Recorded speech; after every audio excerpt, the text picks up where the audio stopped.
BooBaes.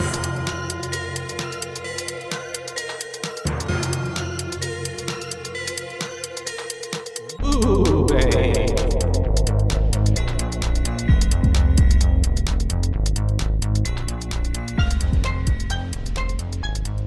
Hi, hello. Hi. It's me. It's me, I'm Mario. Joshua. I'm Caitlin, not Mario. Mm-hmm. You did a good impression. I know, right? It was spot on. I liked it. They could have hired me for any sort of remakes.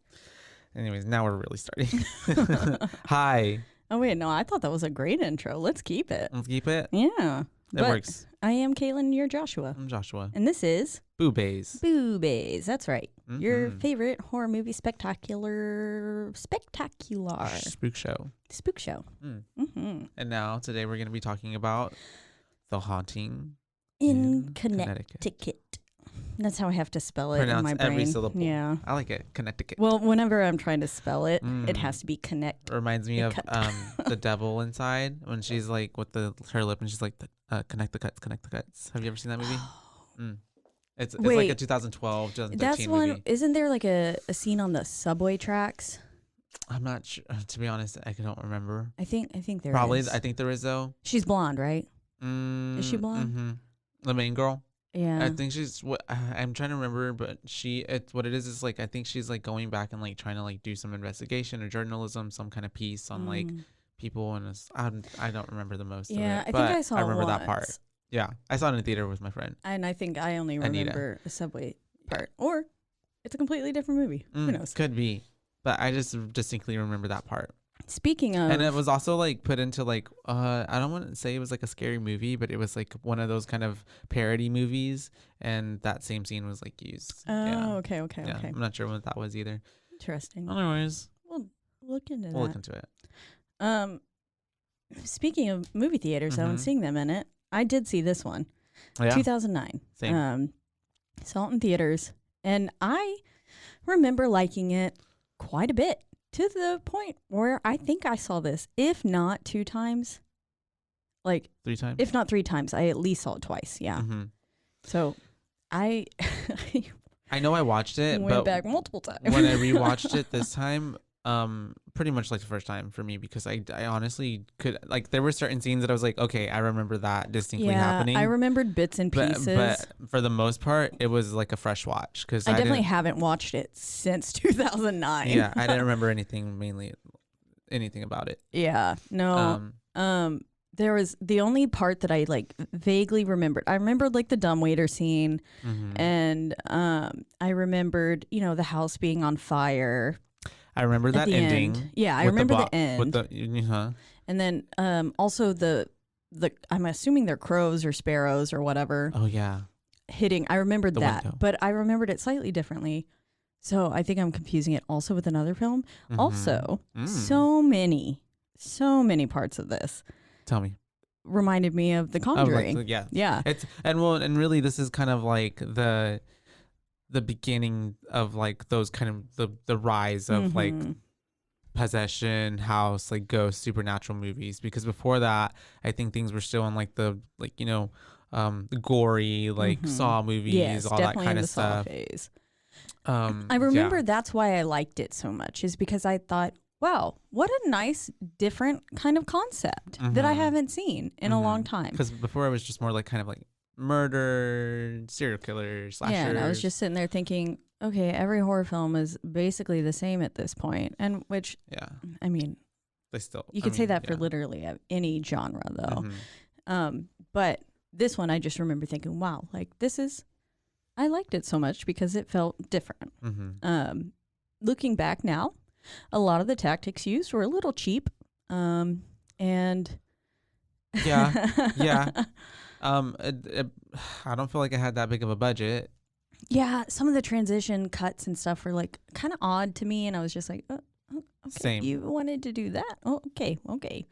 But that could also just be like director's choice, like, or like, And then I editing. also thought, like, in the actual, I was kind of trying to think back to 2009, because then, especially once we get to the ectoplasm stuff and stuff, I was like, but then I remembered it was 2009, and I was like, things weren't top of the line then. Was I was like, what was I, a fucking sophomore in high school? I think it's just really also too easy for things to look like, especially when you use like technology in movies and stuff to like enhance scenes. Like it can look dated, you know, from 5 to 10 years later. Exactly. You know, pretty easily. Yeah. I mean, technology's so rapidly changing and evolving. And so I think improving. That thankfully, until we all get destroyed by it. That's right. Eagle eye. But I think I don't know why that's my that's my go-to. I think I've already talked about it. That's just my go-to. IT takes over the world movie. I liked that movie. I liked Eagle Eye. Shia LaBeouf, right? Shia LaBeouf, yeah. Yeah, I remember. Yep. Oh, and that's the movie with the kid who plays the violin. He's like playing for the president or something, or the right. Yeah. Sure, I just remember Shia LaBeouf. That's how the bomb. And I remember there's a bomb supposed to go off. The one big scene. Anyways. Well, I just remember because that actor who played the little kid was on Disney Channel, but R.I.P. he passed away. Like, that kid. Yeah. I don't remember his name. I feel so bad. Yeah. He had a lot of freckles. His name. Yes, he was. Yeah. That's all I remember. Good little actor. He was. That he was. Anyways, but yeah. So Haunting in Connecticut. I started off with just like how it really sets it up like what we're gonna see the rest of the movie with that opening with like the really foreshadowing of like these photographs and the credits of photos of essentially dead people like held up with like alive people though. Like it was like take a photo with your dead family member. So I really did like the slightly out of tune like kind of piano intro. I thought it was a nice spooky kind of setting, and it was very simple, and then it just went into the Haunting in Connecticut, and so there's really no time wasted. But then with the way that it started with all the pictures and stuff, I put, what in the American Horror Story is this? Literally, it did give American Horror Story intro. It really did. Yeah, I just put my notes were 1920s poverty, white people. It was a bunch of white people. Funeral home, dude. That was weird as fuck. Like some of them weren't quite as odd. Like the couple laying in bed, but that.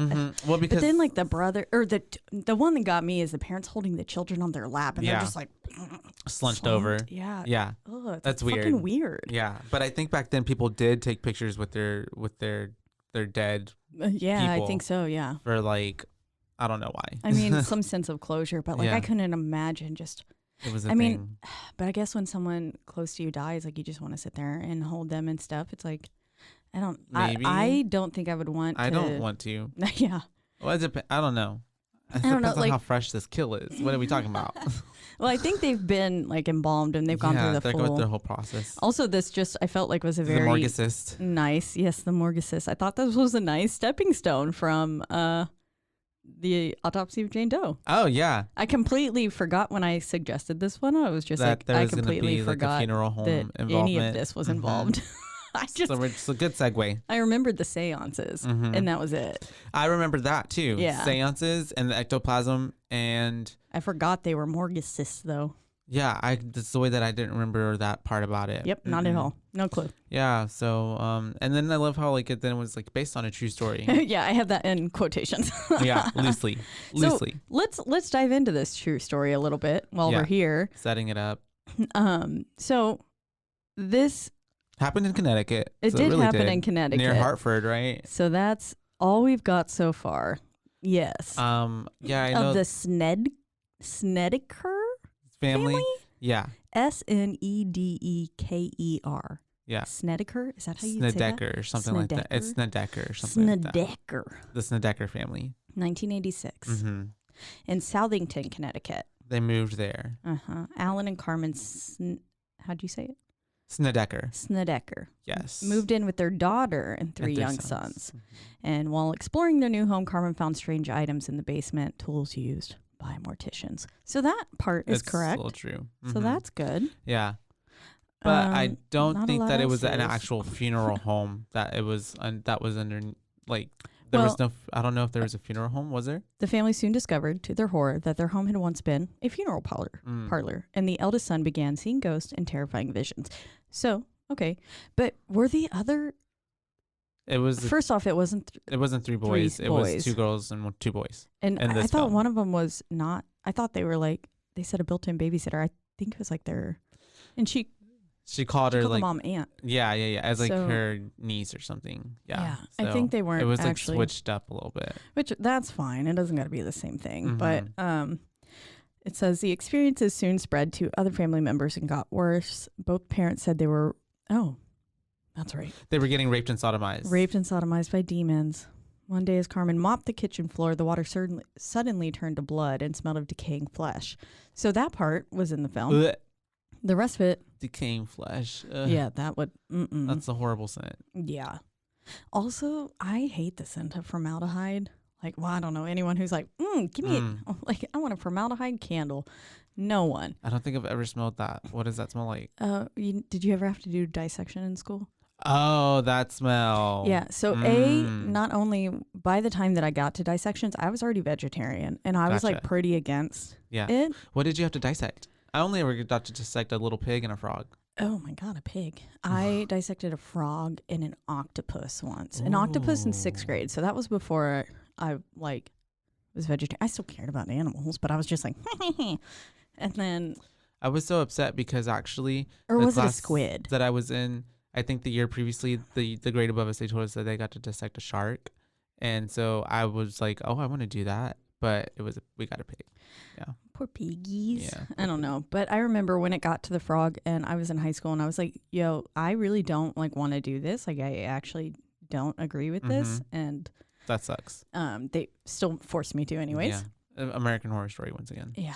Misty Day. And then but then just the smell of formaldehyde, I actually started getting sick and I was like getting faint. And I think just with what you were going through. And watching like everything, I was just like, oh, and so I had to step outside and then like, so now the smell of it at all were traumatized. Makes me want to vomit immediately. That's crazy. I think at the end though, he takes formaldehyde and that's what he's like spraying on the walls. All over the walls. Yeah. So when I saw that, fire. I was like, nasty. So anyways, to get to the gist of like the main opening of it, we basically have the family. Well, was there more? I mean, basically, just Ed and Lorraine were in on this That's too. True, right? But even though Ed and Lorraine Warren, who were a part of The Conjuring as well, however, when people started looking into them, because people started questioning the validity. Snedeckers, because no other tenants had ever experienced any issues with it, and basically, it's at one point as they were trying to go in, someone was trying to go in and be like, is this true? And they said that they found the accounts of the individual members of the family didn't quite mesh and they couldn't keep their story straight. And they said, I went to Ed with this problem. And he said, oh, they're crazy. He said, you've got some of the story, just use what works and make the rest up. Just make it scary. So this is, I guess, the person who wrote the book that this is kind of based on. So that's basically what he did. So there's like little baby snippets of truth. It's loosely based on the truth. Yeah. It's not actually a truth. Same with Texas Chainsaw Massacre. Like everything. Everything has something. It's Hollywood. It's embellished. It's got to be kind of glamorized. And anyone who's like gonna take it face value, like, oh, this is exactly how it happened. And sometimes I mean most of the time the truth is, in this instance maybe not, but like grittier or not as like, okay, what you wouldn't put out in the masses. Okay, also wait, on the big screen. I always thought this was called The Haunting of Connecticut. And it's a Haunting in Connecticut. Yes. The whole state is haunted. Yes. Connecticut, get out right now. When I was typing it in to find it, I was like, oh, fuck. I've always said The Haunting of Connecticut. And you loved this movie. I did. But then also there is so many different. So when I was typing it into Amazon Prime, that's where Prime is where I watched this one. Me too. No, I watched it on HBO Max. My bad. Oh, I saw something said 2021, and so I guess maybe there's an updated version of it, like a re-release. Yeah, maybe. I don't know. I was curious. I was maybe gonna go watch it. Yeah. But then like now when I type in Haunting in Connecticut, this one says a 2002 film, but then there's also 2009. So it's just like. maybe not the same movie, but with the same name. Yeah, I guess so. Yeah. But I was just like, what? Why are there so many different versions of this film? So many different accounts. What year is the real year? From each family member. Yeah, exactly. All their different. That's funny. All their accounts. I love it. And so we start the film with this family, not the Sedeckers, but they're the mom, right? Yes. So it starts, and they're the Campbells. Yeah, they're Campbells. There we go. And it starts with a sort of docu style, very briefly, with the mom behind or in front of a camera, basically trying to describe, I guess, the experience of what they went through in that house. Why did good things happen? Or why do bad things happen to good people? I know. Why do good things happen to bad people? No. Yeah, it starts with that. And honestly, I was a little confused. I feel like they don't really like hit on that much. They don't really at all. That this like it just goes and then straight into like the scene a little of them voiceover in the car, and we go back in time. Yeah, and then so I was confused as to like why include the docu style at all if it's because they start it with that and end it with that on the bookend, but it's just like it doesn't really quite. Like you said, there's never any like talk about it. Yeah, there's it never nothing loops back. past, but and in the forward about it. If they would have ended it with the kind of the same vibe, yeah. I just had like a mini meltdown there. I could not even speak. But yeah, okay. they didn't. They didn't mention anything about it after the fact. So it's just like it seemed kind of random. Yeah. I mean, like that's fine, but yeah, they never bring it back. But then we're in 1987. Set the scene. We're driving, and we have Matt in the back. He's clearly not feeling well. Yeah.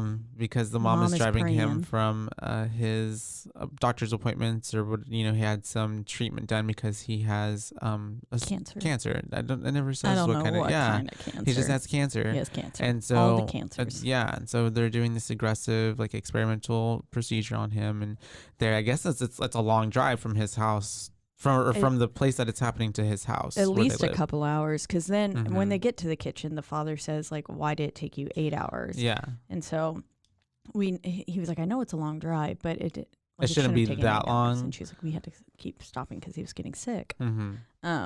But yeah. So the dad was kind of like bit of an he was asshole. a fucking dick. Yeah. I did throughout the whole him. movie. But like at this point, yeah. I was also trying to figure out what I remember him from. I think it was Weeds because he's the like the DA person. Yeah, you're right. And so I was really trying to pinpoint it. I was like, I feel like it was something not spooky, but he's actually been in quite a few horror films from what I saw. Wow. Yeah, I didn't even pick that up until you just said that right now. That is him. That was bothering me the moment I saw his face again. That's how I felt about the mom. I don't know what else she's been in, and I didn't even look it up, but I know she's been in other things. I've got the cast right here. Virginia Madsen is her name. Madsen, shout out. Movies. So, yeah. She was in Dune in the original 1984. Oh, okay. There we go. Fun. I didn't watch that one. Anyways. She was in Frasier. And Star Trek. Yeah, and then his sister is the chick from Final Destination 3, the younger sister, but I've never seen her in anything else other than this. Yeah. But yeah, they're having a whole conversation, and basically the gist of it is she wants them to move closer to the place that he is having these procedures done on him. Because so that way he just not can't. Yeah, he can't make the drive, and the dad's kind of being a dick about it, and then he says some like shitty thing. Yeah, he goes to say something, and then but she's the one who says nobody plans on having a child with cancer. Yeah, and he overhears. Matt. He overhears, and that's got to be so hard. Real fast. So throughout this whole opening scene and all of this stuff that's happening, there's like this very warm yellow kind of filter. It's almost like a 70s kind of days, like okay, yeah, like a filter on it, but not quite. Okay, it was warmer, not quite as brown. Okay, yellowy. It just felt kind of like happy and safe. And then the moment they move into the house, everything's like blue, dark blue tones and stuff. And I was like, I liked that. I thought that was nice. Anyways, I like that. Very observant you are. But yeah, the dad's kind of a dick. We're starting to see that, and so that's whenever the next day they're going back again to the hospital. Yeah, and so he has that thing with the MRI and all that stuff happening. Yeah, and with that little face graft. Yeah, I don't know. I thought that was really cool. I was like, oh, I want to do that. I think it's a comment. I don't really know. I I don't know. I feel like I've seen it before, but I thought maybe it's more for like burn victims, which could tie in with the fact that he's like Jonah and stuff. But it almost looked like a skin grafting to me. It did, but for some reason that machine was cancer. was doing some diagnostics tests and trying to figure out what was going on with him. I imagine it was just protecting his brain. Who knows? And so they're going through all of that, and then they're going home, and he can't make it home, and so she decides, at this point, she's gone around and she's trying to look for places to find, because the dad finally is like, okay, yes, maybe we should. You're right. You're right. And so she's going around looking, and then she pulls up to this house, and it's like, I mean, I would fucking also be interested. That house is beautiful. It was nice. Beautiful. I would 110% move in as well.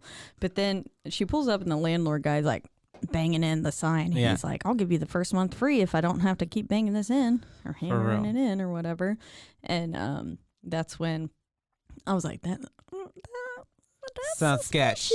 Yeah. Seems like he really wants to get rid of that house. Yep. And then she's going in, and she's like, okay, but what's the catch? And then he was like, well, it's got a little bit of a history. And I was like, a little bit. That's kind of slightly attached. Yeah. Also, I do want to note that all the voiceovers that are happening kind of to this point with her, and then some kind of, it's like the scene continues as the vocals continue from a scene as we move into other scenes. And so then it's just, we get this voiceover as like other things are kind of unfolding. And I don't know, something about the voiceovers felt very scripted to me. Okay. That took you out of like the element of like. Yeah. Like it just sounded not. The suspense. As legitimate. I guess maybe without seeing their facial expressions attached to it, maybe is what it was. It didn't have the same like gravity to it, gravitas. Yeah. It just felt kind of meh. So I wasn't the biggest fan of that, and eventually they kind of stopped doing that, and I was like, good. It was more in like the beginning part of the movie. Yeah. It was happening. I think they were trying to set the scene and stuff, which like I get, and also like keep the movie going. I just don't know if that was my favorite way to do it. But yes, now they're driving in the car. You can't he makes the the joke about this isn't funny, but he's like, a patient has Alzheimer's and cancer, and the doctor says, I have bad news. And he goes, you have cancer, and you also have Alzheimer's. And then the patient goes, haha, at least I don't have cancer. And I definitely have a meme about that in my phone. That says at least I don't have cancer. Says it's exactly like the same joke. Oh, yeah. Okay, gotcha. That's that so I found funny. Once, and I was like, oh, it's so bad. But it's actually pretty funny. If you don't laugh about it, you cry. I think it has Shrek, and it's him like sitting there with his eyeballs raised. Please find this. I will. Send it to me. But yeah, so that's when shit goes wrong, and they do have to end up staying in the house, like the landlord, when she calls him up, he's like, A, okay, yes. B, he brings mattresses. Yeah. I said, no, that's weird. Man is too ready to get this hand like off of him. Yeah, he's like, just please take it. Yes. I was like, no. He's like, I'll pay you. Yes. It will literally pay you to live here, please. Also, who would leave all of that shit in the basement? Ew. That's so wrong. Like, I don't know. Anyways, I don't get how that works out, but yeah. So let me see. The doctor.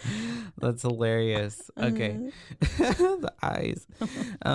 Yeah, so they're having to stay at this house. They're falling asleep, but then the son wakes up, and so he like splashes his Yeah. Well, we see our first ghost in the TV though. We see a little. That's right, when reflection. they're just looking around. Which that one was nice, except for the soundtrack was a little cheesy because it did a bleep, but with violence. In my mouth. Literally, yeah. No, I get what you mean. Some of the choices with the score, were it's just a little off, or even the songs that were playing. Almost, it was just a little too much. And I was like, honestly, if that wasn't there, I think that would have been more I would have received that better. Silence is better. Yes, most of the time. Yeah, most of the time I don't I'm paying attention, bitch. Like I'm watching the film. I don't need your soundtrack to be like, bump, like to make the actual sound effect. Yeah. Because Like, then I'm it just seeing makes it makes it cheesy. It does. Mhm. And that's where I felt. And so they're falling asleep, or they are asleep, and then he wakes up, and then he's having this nightmare-ish dream sequence kind of thing. Yeah, but at we first don't it know seems- about it. yeah, it so seems we very don't real. we don't know about it at that point. He's just hearing lots of creaks throughout the house, and he's Yeah. like, well, What's that? I'm going to get up I'm gonna and go then- investigate it a little bit. and splash my face with some water because I'm sure he's feeling pretty crusty and everything. And is like, am I actually hearing this? What's going on? Yeah. Kind of thing. And so then in that dream, he wakes up in the dream, right? Or it's like something happens. It's like transitions. So he's flipping on. We don't go into fucking basements where the fucking light switch doesn't work at the top of the stairs. He sits there and he flips it on a few times. And it doesn't work. This is where I started getting hardcore Conjuring vibes. And I would not. Oh yeah, that's right. And I would not go down there. Like, what are you talking about? If the lights didn't work, I would be like, okay, and it's time to turn right the fuck back around. Yeah, but he decides to go down there. He does, and then he goes, and it has the basement has this sort of. It almost looks like an office entrance to an office. The wall, it's like got this nice brown like hardwood with mirrors and stuff in, or their windows, but like a very nice entrance with a door that, as we find out, is locked. Yeah. And then he's looking in the he reflection. He sees himself perfectly. I was like, what glass reflects that well? Yeah. Same, where I was thinking, like, and how is he seeing in there? Like, is there enough moonlight coming in from that little window? From the little tiny window, yeah. Yeah. In my brain, I was like, we already know the light switch don't work. Like, you're not seeing. I know you got a white T-shirt on, and that's probably going to stand out the most. Yeah. But not that much. Then my notes just go for like 4 lines because I put, what the fuck? That was silly. When he's looking in the window. Yeah. And that little burnt face goes. Yeah, I was like, oh, okay. It reminded me of borderline, like almost like the cover of House of 1,000 Corpses. Like they just smacked it right Copy on. And paste. Yeah, I can see that. I was holding, I said, I did put in my notes. I'll admit that I was holding my breath though a bit during that moment. I was like, I know something's going to pop out. Because it felt very like a jump scare is about to happen. This one didn't fake you out at all with any jump scares. It took every cliche and it ran with them. It said, we've got, like, it didn't waste a single time. How we talked about in Scream 5 when we had 4 of like, the same like door closing jump scares or mirrors happening. Nothing would happen. And I personally love that because I was sitting, This one, it didn't tease you. It said, we're going to give you by the book. Here Zoink. They are. Yep. Wow. Literally. So, yeah, he, oh, and I think I even wrote, like, when he was washing his face, I'm like, I know that water is cold. Like, that house just gives, like, the water is always cold vibes. Oh, yeah. It never gets hot. Yeah, but the house is huge, first off. Like, they got to have, like, 6 hot water heaters or something. I don't know. But it is so beautiful. Yeah, I wrote that in my nose next. So it was the house, and so it was all a dream. And so then the next morning, I guess that's whenever his mom's like, you can pick your room before anybody else gets here, so please go do that. And then he's doing that, kind of investigating the house. And I mean, that's kind of cool. And I was thinking, that is that when you were like, oh, this house is beautiful? Yeah. I was looking around. Yeah. I was like, it's a really cool, I don't know, like houses like that are so old. I mean, there is the chance of them being haunted, but they're so cool. And like so much history. Literally. I like a good squeaky little floor. Like that's cool. A giant farmhouse, like old kind of farmhouse style with every room looked different, like wood floors and inlaid wood floors, all of that. I'm just like, yes, that is my dream. And then it's got that little in the dining room or sorts, but it's got that little seating area next to the window with the chairs that pull up, and then it's got little velvet cushions that are still there and stuff. But that's where she finds a bunch of pictures of the dead people. Yeah, well, Mom's starting to realize some shit. Yeah. She finds the actual like in frames like photos of these people, and it's the way that she's kind of like, at first she's like, oh, this is cute, and then like 2 photos and she's like, oh wait, fuck, these people are dead. These people are dead. And she goes and throws them out in the trash. And I love how she would do it like I would do, and she like takes the top thing off of the trash, puts them face down, puts that on top of it. She's like, ain't nobody need to see this. I put bitch throwing out some perfectly good creepy home decor. Give me that. You would love those. I would. I would. This is where we also get the dumbwaiter because he's exploring, looking around, and I was like, dumbwaiter will come into play later. Big comes into play really well. So I was like, oh, nice little good foreshadowing there. Nothing too on the head. It's just, it lets you know that it's there. And so, yeah, we're fast forwarding. He of course finds the same basement that he found in his dream. And he's like, I need this to be my bedroom. And in my mind, I'm thinking like, why? Yeah, he says, well, the room picked me. Yeah. And I put, that's some Amityville shit. Living in the basement right now. So. And I think also it was kind of like more so like how he said, like, I have my own private bathroom down here, so y'all won't hear me like barfing. And so like it really then shows even more like how I'm sure he feels like a burden at this point, as you know, especially hearing what he heard earlier to them. And like, and when you look at him too, man, he looks like he's going through it. He looks rough. Poor baby. And this actor, he's been in like so many other things too, like Jennifer's Body, and a couple. He does a really great job throughout the whole film. I really enjoyed it. Nothing about his acting seemed forced or anything. It was pretty. No, he was good. I really liked him the whole time. While they're down there, we get a good old knocking jump scare too, in which the mom gets jumped. Yeah, and then she laughs, and I was like, yeah, we love that. But that's when everybody they've all arrived. Now the rest of the family has, and you get the little kids running up. The first one upstairs gets to pick the room, and then the mom shows the older daughter the room that she picked out for her niece thing. The room that she picked out for her, and then this is where we get the closet mirror little scare of seeing a burnt body. And this is where I put, if it didn't have the soundtrack, I would have liked it more. Gotcha. Like, overall, and I wish it maybe would have given it to us on the way back instead of like reverse, because it gave it to us on the door opening, and then when it closed, it was not there. But it would have been better if it was leaving us on that note as opposed to like, because obviously it's not a fucking. Obviously, it's not a real burnt person just standing there. Like, it's a ghost. We know they didn't see it. Yeah. So I wish it would have done it the opposite way. That way it faked us out a little bit, and then we got it. And then without the soundtrack. Because it, again, had a little blamp. Yeah. I didn't need that. I really like the stairs in this movie. The stairs? Yeah. I don't know like why. To go. Yeah, you like in the main house. staircase. Yeah. Yeah, no, they're cool. They've got a nice little turn. I loved everything about it. In the basement floor, though, also a big fan of that. The basement floor, though, how it looked like it had like blood stains on it at all times. Yes, there was an area where I was like, they definitely have mopped up some blood there. Yeah. It was like a dark, big old brown spot. And I was like, ugh. But it looked really cool. But speaking of blood, that's whenever the mom is mopping down there, and then the son is looking at it, and he sees bloody water. And the way that the mom, I did like this, the way that the mom's just continuing to smile through it, because that's what she's actually doing. But it looks so sinister. It does. With what he's saying. And so I really did like that part. And that, as we've discussed now, is one of the only factual parts of this film. Well, at least from the original. I mean, the whole thing may be fabricated from the beginning, but who knows?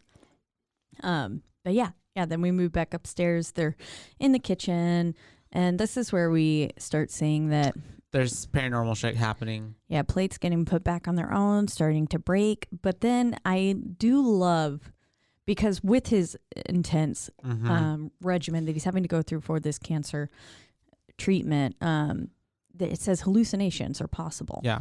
And so I do like the idea that because at that point it gives her a reason to think like there's nothing really wrong, and he's just... Well, it also gives us the reason to think that this could all possibly be in his head. Yeah. And almost I feel like maybe I would have liked that. Instead of it actually happening. Yeah. Like that, it would have been heartbreaking.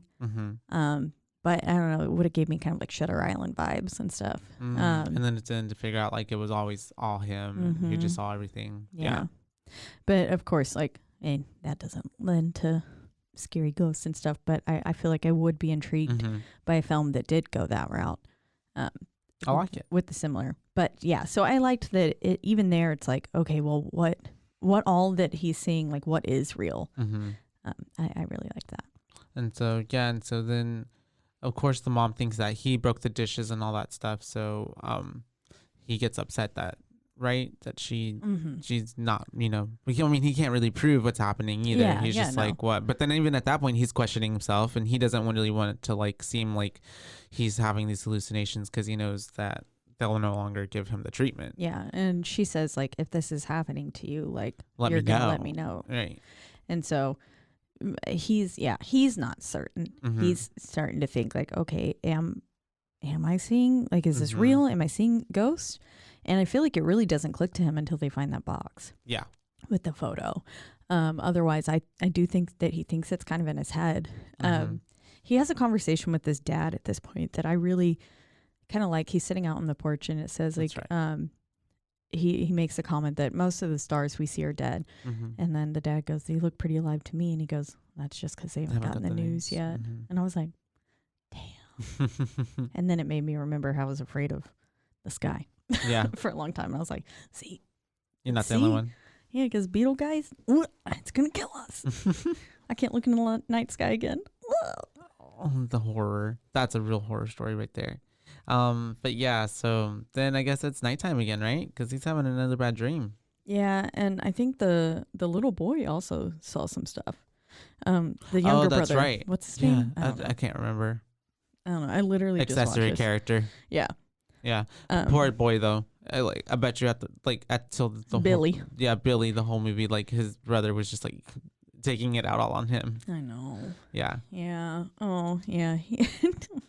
It was. But then yes, now he is starting to see. I referred to him as BB boy the whole movie, and then little boy I know is his younger brother. Gotcha. So little boy's younger brother, BB boy's our main character. But he's starting to get a glimpse of the past, and he's seeing some like witchy shit with them engraving the skin and Latin and stuff.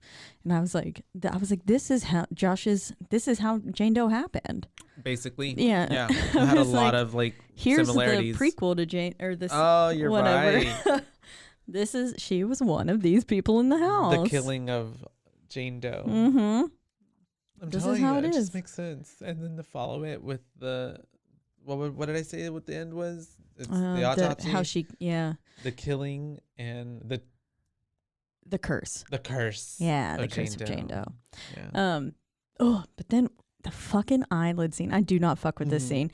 I couldn't remember like the moment they even got those little I squealed. Pincher things. I just like the whole time my eyes to like the side. had my eyes like kind of at it, but my head was turned so that way I could not look at it, but I look did at it the whole flinch a time, few times, like when you're like this, like a little kid. Yeah, exactly.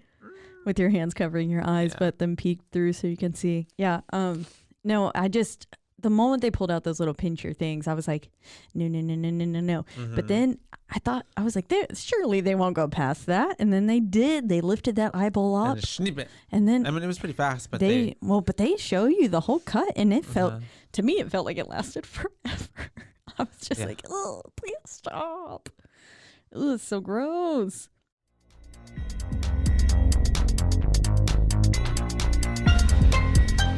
And now, a word from our sponsors.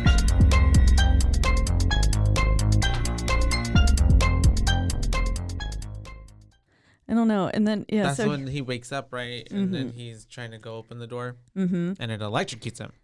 Well, it burns the shit out of him. Yeah. His hands got like 3rd-degree burns. Yeah. And then it cuts to them in the doctor's office, and this is where they're saying, no, he's not seeing anything. And then I'm pretty sure they called that contact dermatitis. Yeah. Or maybe he said non-contact dermatitis and how it was like the body like receives trauma and it sends it to different places. But I was like, those were fucking 3rd-degree burns. Yeah.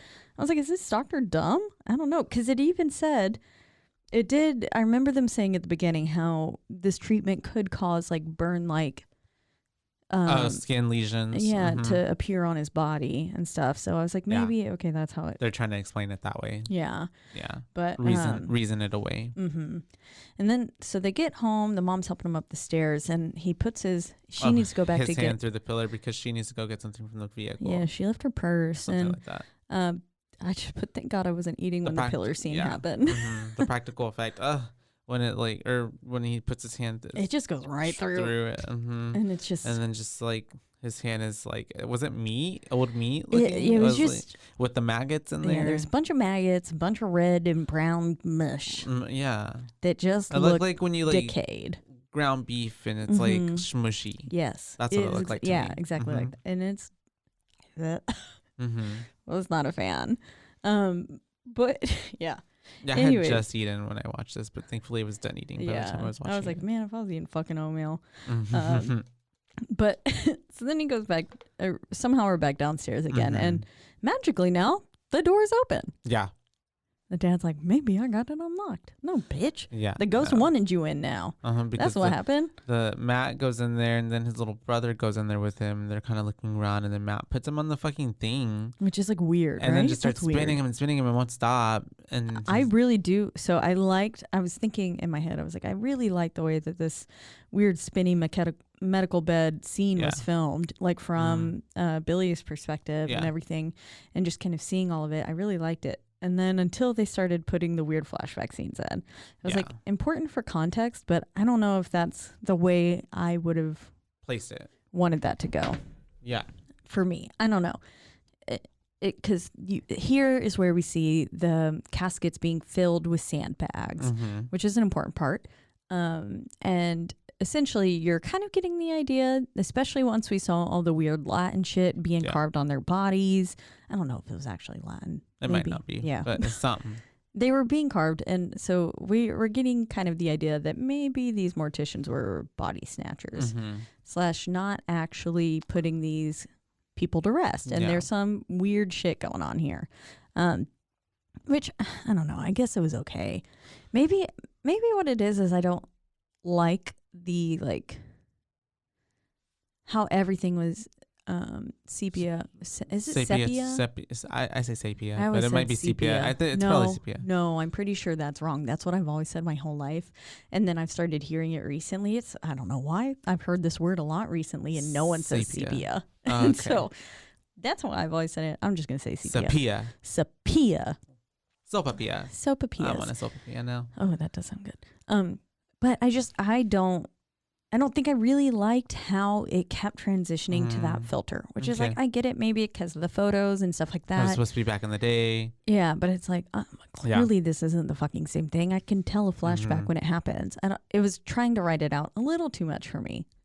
Yeah, maybe I was just kind of like, oh, I don't know. Anyways, I think that was probably the part that I didn't like about the flashback scene. I did like how it was kind of showing like when it was in between the beds spinning. Yeah. So that was nice, but yeah, finally we have like the little boy.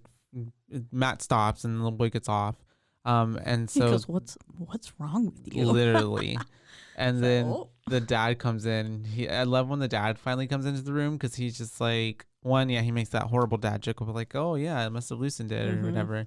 But it's like he just starts looking around, and I know at that point he's thinking like, what the fuck actual fuck what were they doing down here? Where did we move into? He picked up like one big old like circle cruncher and he's thing. Like, oh my lord, or something like that. And then it cuts to him and his wife being like, at the family dinner. Well, before this. Right. So they're out there outside, and he says, "How long are you going to keep this from me?"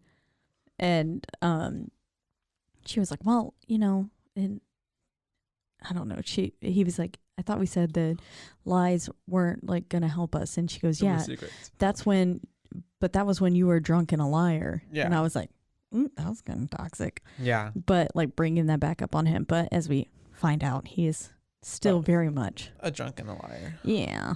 And so that part is important.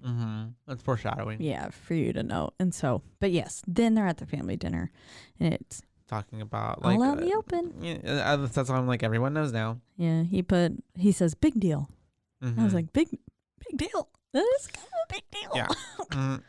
Makes it a little bit creepier. Yeah, and it's the way she's just like, it's all right, nonchalant. Like it doesn't change anything. We're gonna have a great time here. The medical equipment's still here. Yeah. That's weird. That's Why really would weird. They leave the fucking I mean, I would kind of be into it, but like normal people wouldn't. Yeah, and it's the way at this dinner too, then he starts seeing some shit. Yeah, so they go to say grace, and they all join hands and stuff, and I imagine they are in the same exact room. And that's what triggered his. In which the seances would happen. And so, yes, the moment the circle was complete, Matt was transported back in time. Yes. And now we realize that this is where I put Matt equals Jonah.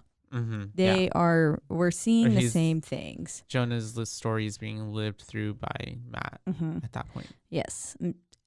And so we're seeing this whole seance kind of flashback, and it looks like it's very intense for Jonah to have to go through this. I mean, his body is contorting / kind of sputtering. He's gagging and stuff. Yeah. And so it looks like it's very difficult on Jonah's body. And Matt is now consequently feeling these. And so he's tensing up and stuff. And then it breaks and he's like, didn't you guys see this? And so now they're starting to think he's crazy, and like he's seeing things. Hallucinating. Yes. Yeah. And it's all on him, because none of them, other than hearing like kind of weird noises throughout the house, no one has really experienced anything just firsthand. Yeah. And so, but this is where we get to the nice big, because sister takes him out and takes him upstairs. Yeah. And it's like, hey, let's go. And they talk about the poems that they found, or they would watch or read when they were kids. And the first one was like, I saw a man who wasn't there, and oh, how I wish he'd go away, kind of thing. But then the second one is the two dead boys, which I pulled it up here. I couldn't find the actual author. There was, every single place I found had like a bunch of different authors on it in different editions, or different like actual, there were some had more verses, some had less, I don't know.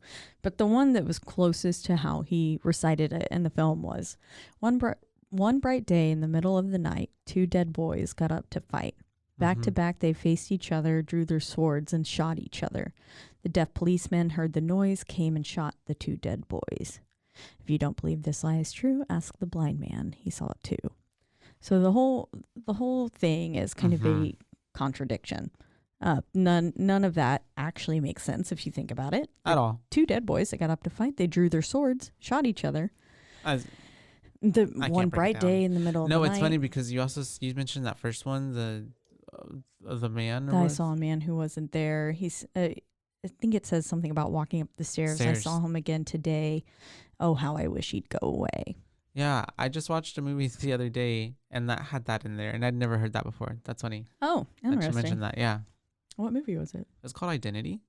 Yeah, and that was the ending phrase. Oh. And it was mentioned in the middle of it too. But yeah, that's crazy. That is interesting. Okay. Anyways, so yeah. They all just basically think he's crazy now. Cuts to him being in the hospital. Back into the hospital, and now they told the doctor like what's happening, and the doctor's like, why didn't you mention anything? Basically, he's watching TV too, and then I guess he's having some sort of dream. I was confused as to where these crabs came from. I was just like, what the fuck do crabs got to do with this? Yeah, I was also too. I was like, I put white crabs. White crabs. Okay. I was very lost when that came in. I was like, okay. So basically, there's just crabs. He's hallucinating, and then he gets jabbed with the needle because they're injecting him with some medicinal stuff. And we realize it's kind of maybe more of a dream sequence.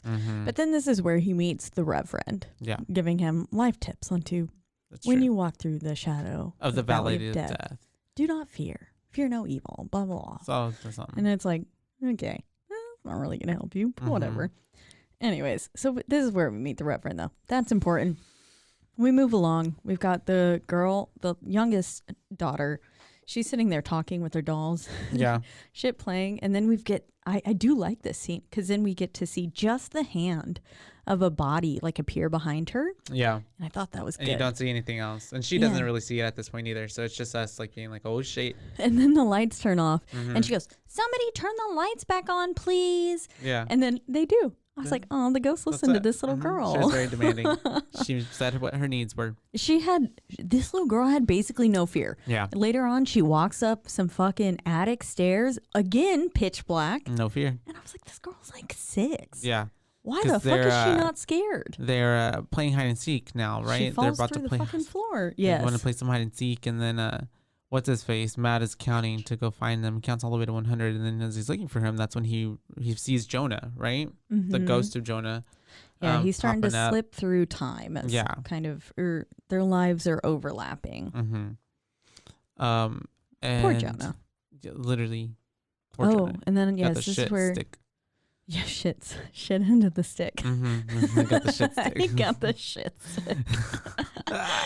My bad. I forgot some words. Same message. Same message. Yes. But yeah. It's a party in the morgue now. They all down because there. they got all those gurneys, right? And then there's like 6 of them. Bodies on them. And then I did like this in the in the reflection, because Matt turns away.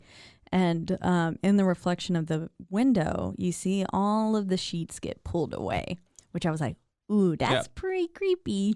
And then these bodies are moving. One of the bodies had their leg bending the opposite direction. Like kind of, it was going up, like the knee was disjointed in the hip. I didn't like that. Yeah, and they're all like surrounding him. And they're kind of creepy because they ain't got no eyelids and their whole skins are carved up. And it's the way that he's seeing all this shit, and then finally it just kind of lashes out, and then it's at his little brother because they're all in their room with him now, and he couldn't see that. Because he was screaming for help. But now his world is getting altered around him. And he's seeing things that were possibly from a different time. He's seeing things through Jonah's eyes at this point. So, yeah, again, making him look crazy. Yeah. And so at this point, then we're going a little forward. He's getting this rash that is like on his body, on his chest, like, which kind of you can assume is from the medication, because they said that was supposed to happen, but it's also could be from like stuff hauntings going on, and like him getting more and more possessed by whatever's happening there. Yeah, it's keeping you guessing. It's like, okay, is this real? Is it not? I don't know. I like that. It kept you in between because you're still also thinking like maybe this is all in his head. And so then at that point, I guess he still wants to work out and keep a good body, even though he's like going through all that. Because he's trying to do some workout, like chest, whatever crunches. I don't know what it's called. I might have skipped ahead. Okay. No, well, so right before that, he had called the Reverend though and was like, "Oh yeah, I don't know who else to talk to." And essentially, I got the kind of the vibe that essentially they already have one foot in the grave, and so they're on this threshold of life and death kind of thing, and that's the reason he's so susceptible. Yes, to and all of that going later on, the Reverend is as well because they're both being treated for cancer. But he goes to do a little poor sit up, and that gross ghosty pops up, which we later realize is Jonah. Yeah. Or maybe then too, but like I guess you hadn't really seen him too much. And even in that scene, I kind of like you really only see the silhouette, and you can see that the skin is obviously burnt and disfigured, but you can't see any features. So I liked that. But yes, that's when he starts going a little bit crazy though, and very much so. Starts stacking the chairs and scratching up the walls, which was it was the sign like he's trying to get through the walls because all the bodies, everyone's buried there. Yeah.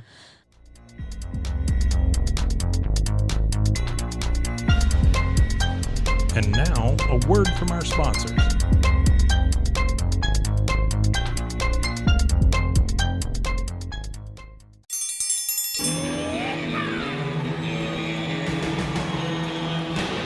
Hi, I'm Hank. You might remember me from a show called King of the Hill. Check out a King of the Hill rewatch podcast. These boys ain't rap, but they are funny. Find the podcast anywhere you get your podcasts or at roguemedianetwork.com. I tell you what.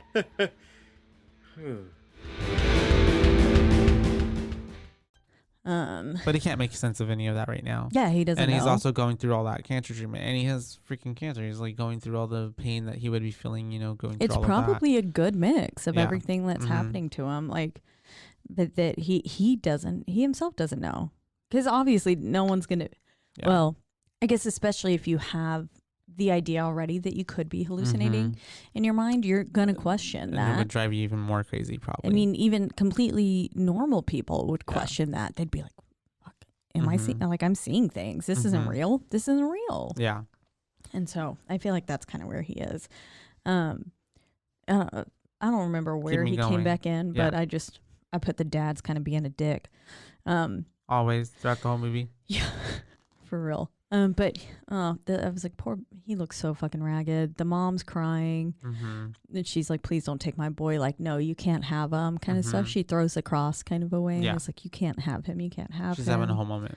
Dad's not having great coping mechanisms. He's drinking, smashing guitars on shit. Yeah. But then we flash back to Matt. He's got this fat ass candle on fire next to him as he's sleeping. And I was like, boy, why are you sleeping with a candle on? That's how you die.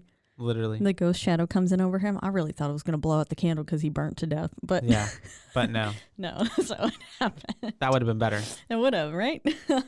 I like your ideas. But then we flash back to the kids, and they're going to go play hide and seek again. And Matt, when he shows up this time, I was like, okay, Matt Heike is being a little creepy. Yeah. The way he's standing in that door frame, it gave me very Amityville horror kind of vibes. Where it gave me like he's getting possessed. Yeah.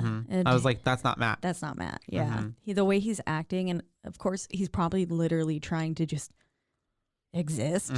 And I imagine it's got to be so hard. That's why he just looked so run down. But the way that he was just looked done. and act there was very kind of disturbing. He did a great job. But yes, so they go to play hide and seek again.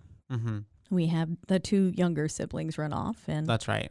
And then that's when they like try to go to the dumbwaiter, and only the boy gets in the dumbwaiter, and he's like, "Go find your own hiding spot." Yeah, as any sibling would do. Yeah, of course. Like, and back off. This is mine. Literally, they get in there. He gets in there, and she goes away. That's whenever she goes up to the attic, right? Yep. Yep. She goes up to the attic, and this is where she's just calmly walking up the fucking dark stairs. And that's some shit goes down, because then the little boy. This scene scared the fuck out of me originally. I remember being like, "Oh, nope." Because he's in the dumbwaiter, and then there's just a person behind him in there and with him, and he's just like breathing ragged breaths because he's fucking died a terrible death, and so he's just like, yeah, behind him. It's so bad. Ooh, and it's just dark, and you can see the silhouette. Yeah, and he's stuck. He is stuck. And he's screaming his head off. I would be losing my goddamn mind if I was him. Yeah. Like, meanwhile, the little girl falls through the ceiling. And she's chill as fuck. She's just like, first off, she heard a noise, and I saw that wheelchair, and I said, motherfucker, if that goddamn wheelchair moves out on its own, I'm gonna lose my mind, because I couldn't remember if it did. Thankfully, it didn't. Didn't know. But then she falls through the floor, and her leg went like far, and she was kind of bent like the opposite direction. Like this leg was like straight up almost. I was like, girl's like almost doing the splits. Like it was up to like the top of her head. It was the whole leg. Yeah. I was like, fuck. But yeah, so now the older siblings are like, oh, fuck, what's going on? And they go find him in the dumbwaiter, and he looks back, nothing's there. Yeah. Which is, I'm sure, got to be troubling to him. And then they find her upstairs with her leg through the thing, and then that's when it's just like, there's got to be something rotted up here. Yeah. The wood. There were so many bugs. I mean, it was like quite literally rotten. It reminded me of the pillar again. Yeah. When they pull out the box and stuff. Once they pull her out, they're like, wait, what the hell's under there? The box, that's right. And they find more photos, and this box, it's got like a cross on it, so I'm assuming maybe some sort of religious symbol to keep it intact / protect it. Yeah. But this is where they find the box of the eyelids. Yeah, it's so gross with the little eyelashes still on some of them.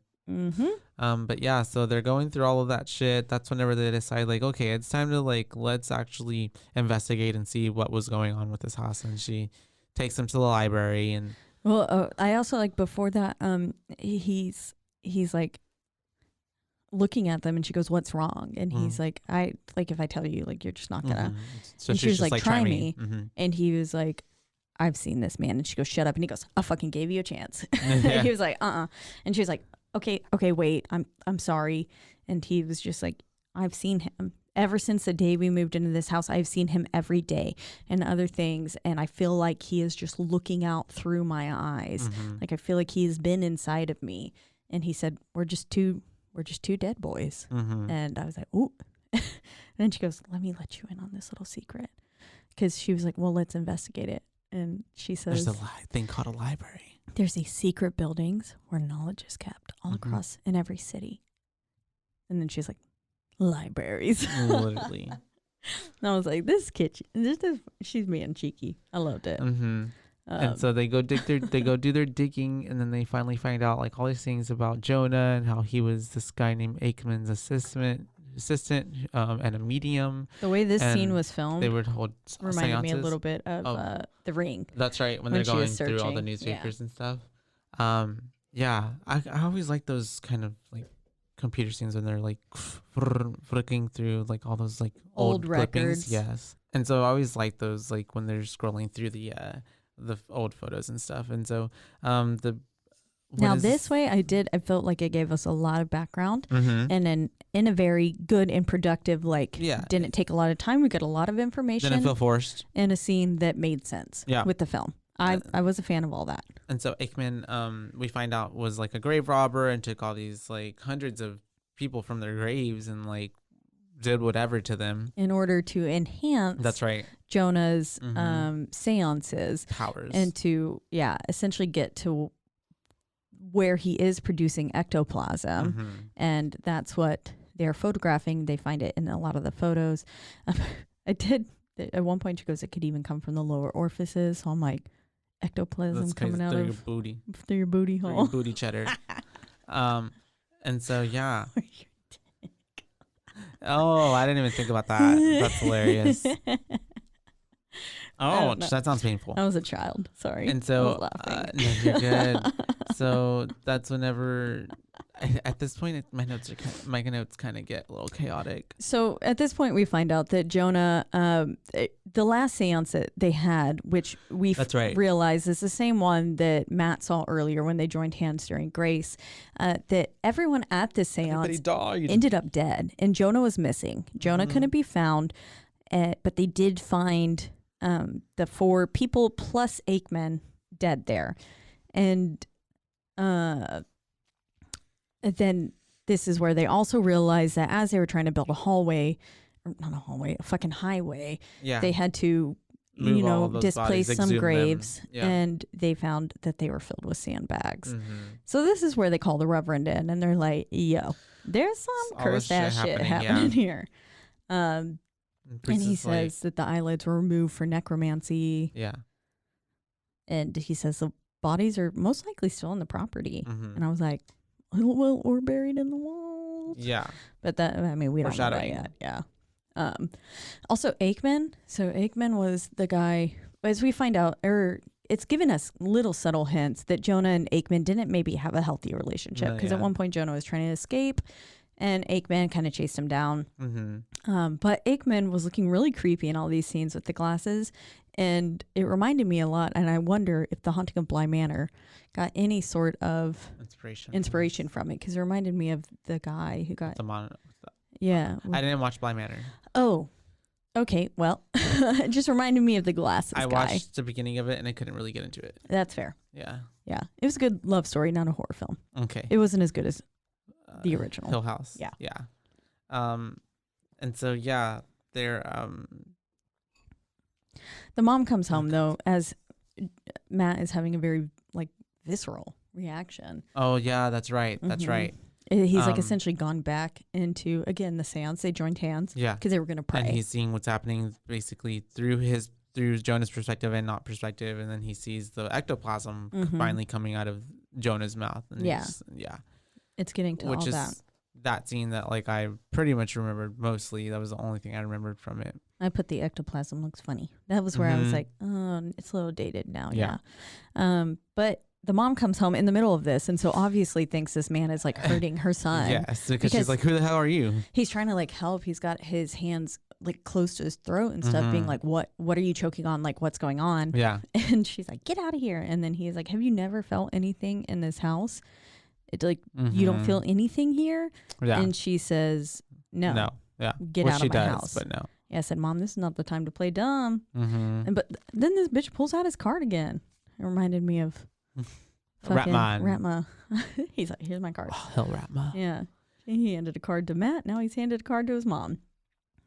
But yes, and this is where we get the crow scene, the one that I remembered, or I guess it never really clarifies. They look like sparrows on her wall, but so you start seeing shadows of them swarming around the house, or at least in front of her window. So you see the shadows into her room, and then one of them hits the window. Yeah, giant bang, just like boom, Conjuring. Yeah, other but it's a bang. shit. It's not a crash though, right? It's just a bang. No, it sounds like it thudded and didn't make it through. But somehow there's possibly a bird underneath her bed, because you see it kind of underneath the sheet flapping around, and she's like about to reach for it, and then that's whenever that like the foot pops up of like that bloodied up.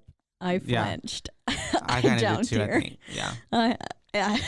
Although I knew it was coming, but yeah. Yes, I did too, but it got me. Built it up. I was like, because first off, no, I would not be getting near any flapping shit under my bed if I woke up to anything like that. And so like, I don't know what that is. No, I'm not getting close to that. I'm going to hide in the middle of my bed until and I'm going to scream. Or I would have just kept it in the bed sheet. Like she's like trying to lift it up and look under. Trying to lift it up. And I'm just like, or you just take the whole comforter off and you take that shit outside, and then it'll like I don't know.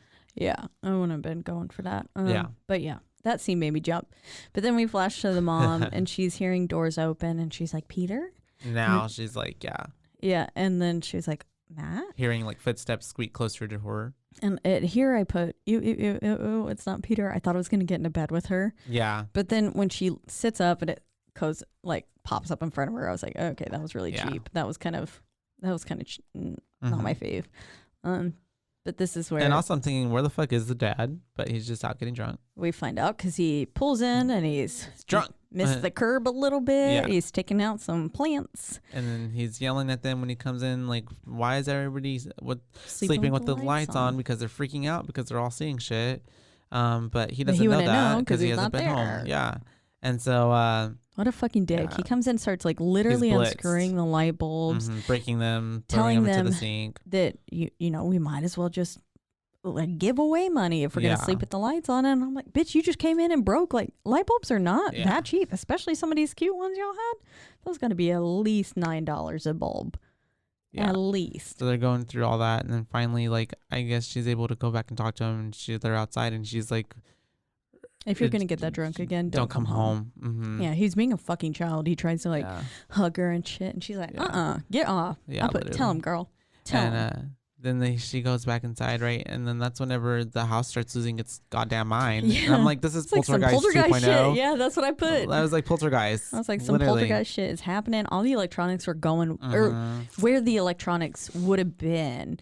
Like, so even the light bulbs were, this blue light was coming through them. It's like lightning coming through it almost. Yeah, it was very much alive. The ghosts were like, oh, are you taking the bulbs? We don't need that. That's fine. Yeah. And the mom's like, okay, maybe something's actually going on here. So she calls up the Reverend. Whole house is going crazy. Calls up the Reverend. He comes. She's like, are you okay to do this? And he's like, bitch, I'm almost dead. I'm exactly in the space I need to be. For real. Yeah, to talk to these ghosts. Yes. And so Matt, at that point too, he's obviously not safe because then he starts getting all these burns and like the etchings of whatever language they were carving out on the people on him. Yeah. It hasn't quite happened yet, but it is still going wild. So the house, the Reverend is still, it's going through, he's taken the iron and he says it protects against evil. And he says a house is with the trapped souls, not so much haunted as it is possessed. That's right.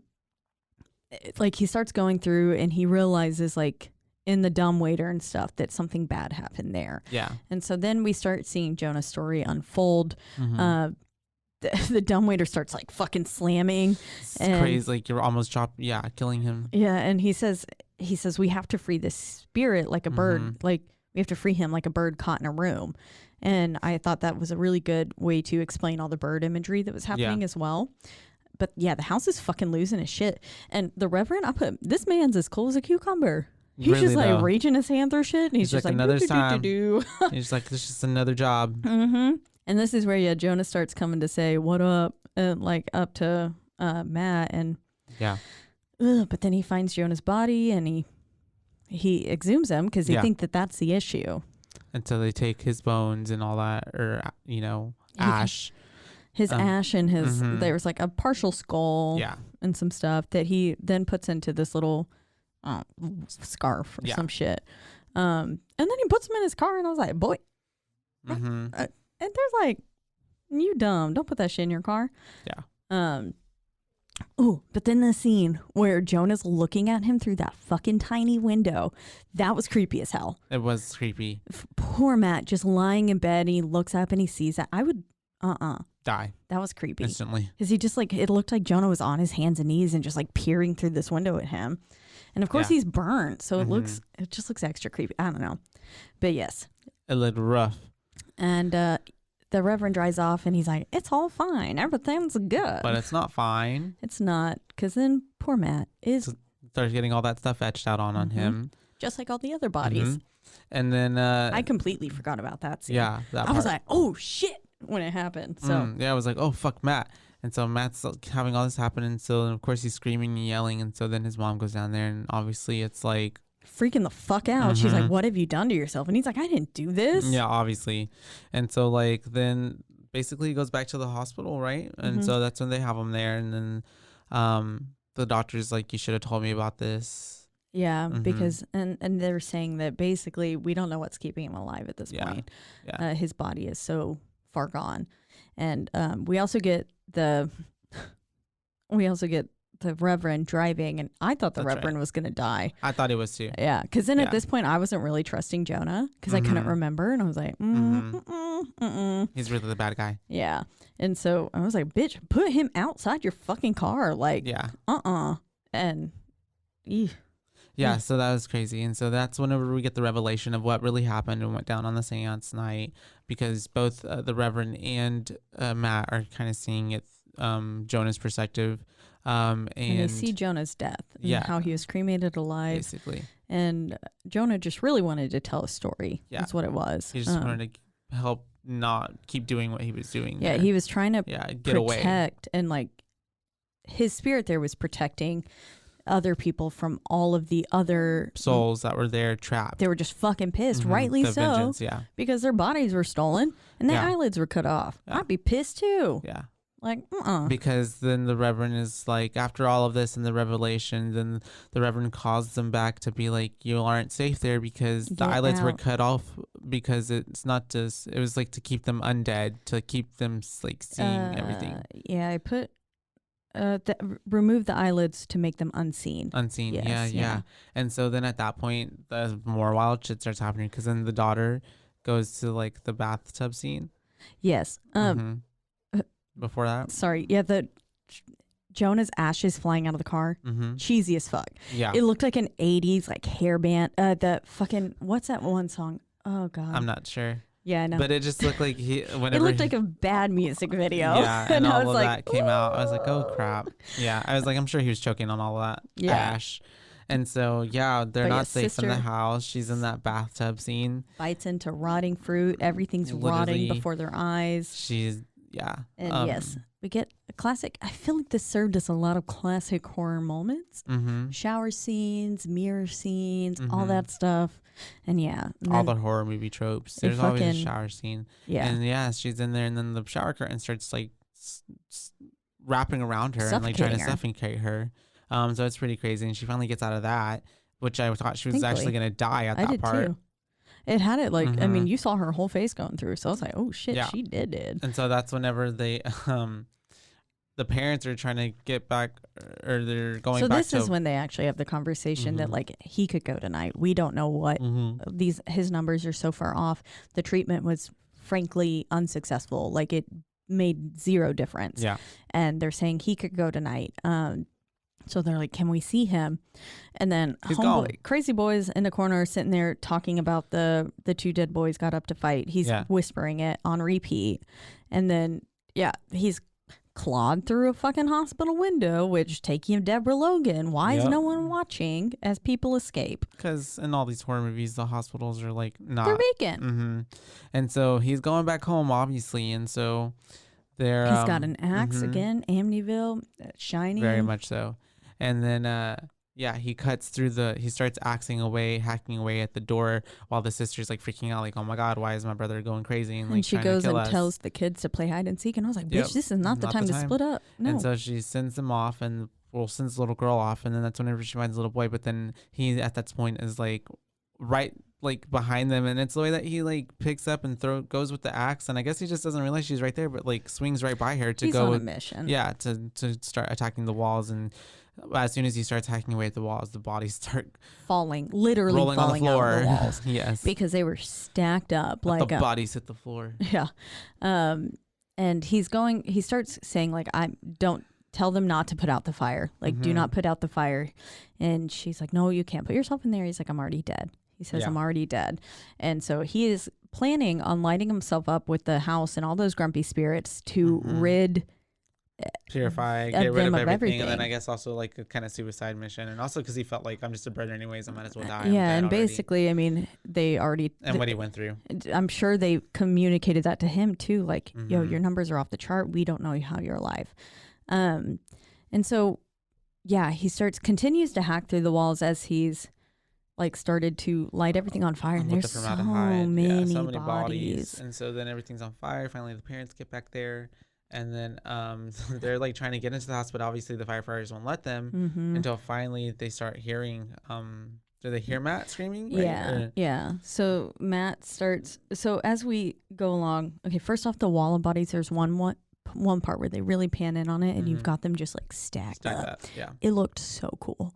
But then, anyways, Jonah and Matt are one now. We're really seeing like how they're moving through each other. Jonah is using Matt essentially to rectify the situation and to free kind of everything. But yes, they end up getting in because they hear Matt scream. So the father runs and he kind of distracts the firefighters, and the mom's like, to get in. Yeah. slips and in. This is through, and then she goes in and she's like holding him, and she's just like, I'm here. And then the body's falling from the ceiling. And at this point, I'm like, okay, you see, Mom, like shit was for real. I was like, they weren't even just in the walls. That put, damn, the body's in the ceiling too. Oh, okay. Yeah. Fuck. And so it's the way that they should have been dead by how much smoke they were inhaling. But finally, some firefighters come through and I was confused as to why. I mean, I know that the door kind of got closed in on them, but I was like, bitch, why are you just laying there? Yeah. Like, why are you just... think she could have dragged him out anyway, so she was just kind of like, I'm just going to die She's like, with I'm going you. to die with him. Okay. And so then the firefighters like were able to bust through and get them out, so they obviously survive. The way that the bodies disappeared before Matt's eyes also kind of cracked me up. Yeah. But that was a meh. Anyways, but yes, they get out. They're sitting there. Jonah's spirit is free now. Because Matt's not breathing, so they're having to do like CPR on him and stuff and give him oxygen. And so like Matt, when he comes to, he basically, there's this little dream sequence or after midlife, I don't know, purgatory kind of sequence, where he's in a cemetery and he sees Jonah, and then he hears his mom's cries like, Matt, come back to me, come back, blah, blah, blah. And when he comes back to, he's like, he literally like spits out Jonah's spirit. Literally. And then it just kind of pans off, like once everyone comes up, and I guess it does bring back in the documentary series here, but not like with the pictures, but with her words. Because then she just says something blah, blah, and the last words are consider yourself warned. And I thought, I just put LOL. Like, yeah. Cheesy. Cheesy as fruit. Apparently the house was, according to the ending, because it says like Matt Campbell went into remission and he ended up living, blah, blah, blah. It says that the house was rebuilt and resold. It's like, who's buying this house? I was like, why? Why would you do that? Like, did y'all not see the dead bodies in there? The last scene is like a bunch of like skulls getting essentially washed down with some ashes through.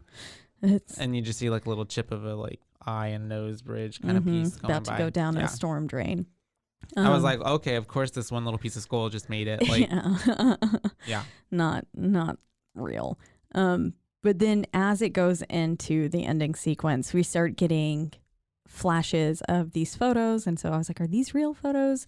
They weren't. They were just taken from the film itself. And then this is not meaningful to anything, but the font that they used for the ending credits, and it was like fucking papyrus or some shit. It was so bad. And it was such a switch up whenever they went from the photos that they were doing, and like it was really spooky and eerie, to like the actual cast credits coming up, because it was like the song, and it was like such a difference like in like levels. Yeah, it was silly. I didn't like it. Anyways, so all right, are we ready for some booze? We are ready for booze. How many booze would you give the Haunting in Connecticut, 2009, not of. Honestly, I give it 2.5 boos. Okay. Yeah. Yeah, that's fair. 2.5. 2.5. Yeah. Just because of. Yeah. It wasn't like, it wasn't bad. Mhm. It was just not necessarily exciting. And everything I kind of pretty much saw coming. Yeah. The scares weren't really like all that like, No. So Very predictable. Mm-hmm. I just want to go back and give The Devil Made Me Do It less than 2.5 because. Gotcha. Sorry, I'm thinking that's like my 2.5. Yeah. And I wish that one could be lower. This one, yeah. So I loved it when I saw it in theaters. Mm-hmm. At the time, I thought it was a pretty good. Like I thought it was kind of new. Yeah.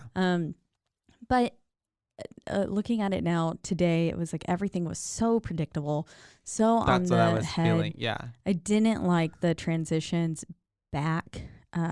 Just with the flashbacks and stuff. The overall storyline, I didn't mind. I do think I liked that still. I just wish it could have been executed a little bit differently. I think I'm going to probably have to go with the 2.5 Okay. as well. About that. I mean, because it wasn't bad. It wasn't just that great. And Matt's acting was great. Mm-hmm. I really enjoyed him. Everyone else, And the Reverend, he was good too. Yeah. He did a good job. But other than that, I mean, it's entertaining. Yeah. Not as good as I remembered. to watch like at home when you maybe can't find anything else to watch, kind of sort of don't thing. pay money for it. Yeah. When it gets free on something. HBO Max. It's free on HBO Max. If y'all want to watch it, check it on HBO Max. I mean, it wasn't horrible actually, and I watched it with my friend Ricardo. He was actually scared the whole time. Oh, really? I'm laughing because I guess because he doesn't really necessarily like scary movies. So this is like a scary movie light. Yeah. For possession movies. So like I Mm-hmm. feel like people can sit through it. A lot of it was really cheesy. Yeah, I think we're just like also like very like again. We watch a lot of horror movies. We're desensitized to these we watch things. a lot of horror movies. Yeah. So there you have it, 2.5 for the Haunting in Connecticut, 2009. 9. Apparently, there's a lot different ones. I felt like it was 2011, but yeah, it was 2009, wasn't it? Yeah, I thought I was a senior. Mm-hmm. I wasn't. Anyways, as always, we are in the lovely Rogue Media Network studios. They Always take great. the best cares of us. Mm-hmm.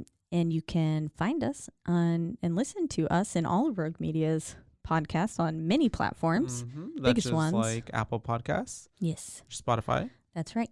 And Mhm. if you're listening there, please don't forget to rate, review, and Subscribe. that's right. It's the only Please. way we'll get ahead in the world. And we also are on Instagram. Yes, If you ever want to follow us on there. exactly one social media platform. And that is at, I'm saying it. yeah. BooBaes podcast, all one word, and that's BOOBAES because we are. Your BooBabes. That's right, not your. Wait, BooBabes. we are your Oh, BooBaes. my bad. Not your BooBaes. I got thrown off. We are your BooBaes, not your BooBabes. That's right. Yeah. But That's anyways, all we got. until next time. Until next time, bye, Bye, bays.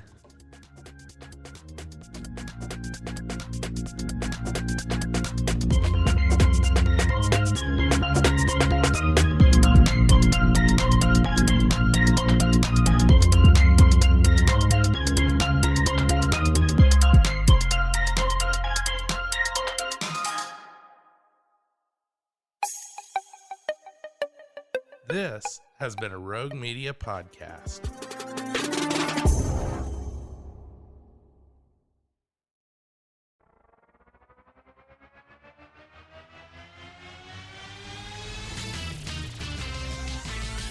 Frozen, heroes. Gonna tell you about frozen heroes. Gonna tell you about. Hey, I'm Zach, And I'm Mike. and we have a fantastic new podcast to tell you about. Bros, Foes, and Heroes. It's the two of us looking into the world of comics, breaking down some characters that you may have never heard of, and some that are just absolutely ridiculous. Yeah, so Zach comes up with a character each time, and I go into it just completely blind. I don't know who this person is or what their abilities are or anything, and basically I guess we kind of go over their origin story and just some of the ridiculous stuff that maybe, especially Golden Age stuff. Oh, Golden Age stuff is always the best, and we will make sure to highlight all of the shenanigans and just absolute weirdness of everything. Yeah, that's right. So subscribe today and follow us on Instagram at Bros Foes Heroes. And if you don't, I know where you live. Not really, but please subscribe. Bros and foes and heroes. Gonna tell you about bros and foes and heroes. Gonna tell you about.